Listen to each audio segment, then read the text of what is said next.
Hi, welcome back to my YouTube channel. ಇವತ್ತಿನ recipe mutton chops ಹೇಗೆ ಮಾಡೋದು ಅಂತ ನೋಡ್ಕೊಂಬರೋಣ.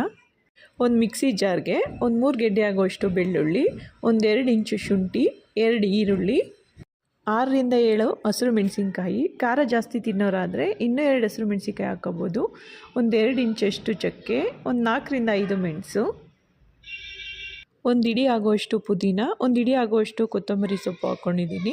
ಅದಾದ ನಂತರ 1-2 ಟೇಬಲ್ ಸ್ಪೂನ್ ಆಗುವಷ್ಟು ತೆಂಗಿನಕಾಯಿ ಹಾಕ್ಕೊಂಡು ಸ್ವಲ್ಪ ನೀರು ಹಾಕ್ಕೊಂಡು ಸ್ವಲ್ಪ ಗಟ್ಟಿ ಪೇಸ್ಟ್ ಬರೋ ಹಾಗೆ ರುಬ್ಕೊಳ್ಳೋಣ. ಇದಂಥ ಮಸಾಲೆನ ಸೈಡಲ್ಲಿ ಇಟ್ಕೊಳ್ಳೋಣ. ಒಂದು ಕುಕ್ಕರ್ ತಗೊಂಡು ಅದಕ್ಕೆ 2ರಿಂದ 3 ಟೇಬಲ್ ಸ್ಪೂನ್ ಆಗುವಷ್ಟು ಆಯಿಲ್ ಹಾಕ್ಕೊಳ್ಳೋಣ. ಒಂದು ಚಿಕ್ಕದಾಗಿ ಹೆಚ್ಚಿರುವಂಥ ಒಂದು ಅರ್ಧ ಈರುಳ್ಳಿ ಹಾಕ್ಕೊಂಡು ಅದು ಸ್ವಲ್ಪ ಫ್ರೈ ಆದ ನಂತರ ಒಂದು ಟೊಮೊಟೊ ಹಾಕ್ಕೊಳ್ಳೋಣ. ಅದನ್ನು ಸ್ವಲ್ಪ ಫ್ರೈ ಮಾಡ್ಕೊಳ್ಳೋಣ.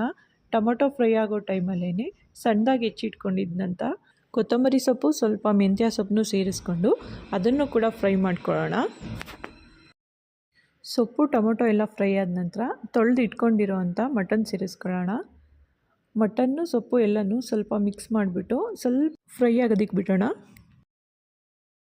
ಸ್ವಲ್ಪ ಫ್ರೈ ಆಗ್ತಿದ್ದಂಗೆ ರುಚಿಗೆ ಎಷ್ಟು ಬೇಕೋ ಅಷ್ಟು ಉಪ್ಪು ಹಾಕೋಣ. ಫಸ್ಟೇ ಉಪ್ಪು ಹಾಕೋದ್ರಿಂದ ಮಟನ್ಗೆಲ್ಲ ಚೆನ್ನಾಗಿ ಉಪ್ಪು ಹಿಡಿಯುತ್ತೆ. ಉಪ್ಪು ಹಾಕಿದ ನಂತರ ಮತ್ತೆ ಮಿಕ್ಸ್ ಮಾಡಿಬಿಟ್ಟು ಸ್ವಲ್ಪ ಹೊತ್ತು ಬೇಯೋದಕ್ಕೆ ಬಿಡೋಣ. ಒಂದು ಅರ್ಧ ಟೇಬಲ್ ಸ್ಪೂನ್ ಆಗೋಷ್ಟು ಅರಿಶಿನ ಪುಡಿ ಹಾಕ್ಬಿಟ್ಟು ಅದನ್ನು ಕೂಡ ಮಿಕ್ಸ್ ಮಾಡಿಬಿಟ್ಟು ಬೇಯೋದಕ್ಕೆ ಬಿಡೋಣ. ಮಟನಲ್ಲಿ ಬಿಟ್ಟಿರೋ ನೀರೆಲ್ಲ ಡ್ರೈ ಆಗೋ ಟೈಮಲ್ಲಿ ರುಬ್ಬಿರೋ ಅಂಥ ಮಸಾಲೆನ ಮಿಕ್ಸ್ ಮಾಡೋಣ.